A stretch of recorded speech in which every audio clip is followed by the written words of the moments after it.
तहरीक इंसाफ ने रुकन कौमी असम्बली शेर अफजल मरवत को पार्टी से निकाल दिया। पार्टी के एडिशनल सेक्रेटरी जनरल फिरदौस शमीम नकवी ने शेर अफजल मरवत को पार्टी से खारिज करने का बाकायदा नोटिफिकेशन जारी कर दिया है। अडियाला जेल में समाअत के दौरान बानी पीटीआई से पार्टी रहनुमाओं ने मुलाकातें की थीं, जिसमें बानी ने शेर अफजल मरवत को पार्टी से निकालने की हिदायत की थी। शेर अफजल मरवत के खिलाफ बार बार पार्टी डिसिप्लिन की खिलाफ वर्जी की शिकायत थी।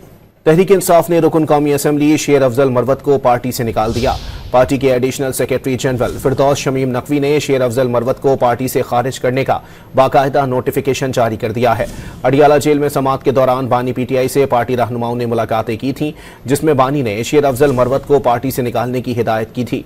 शेर अफजल मरवत के खिलाफ बार बार पार्टी डिसिप्लिन की खिलाफ वर्जी की शिकायत थी।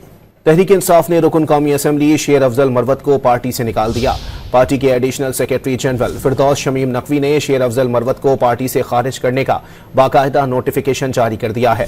अडियाला जेल में समाअत के दौरान बानी पीटीआई से पार्टी रहनुमाओं ने मुलाकातें की थीं, जिसमें बानी ने शेर अफजल मरवत को पार्टी से निकालने की हिदायत की थी। शेर अफजल मरवत के खिलाफ बार बार पार्टी डिसिप्लिन की खिलाफ वर्जी की शिकायत थी।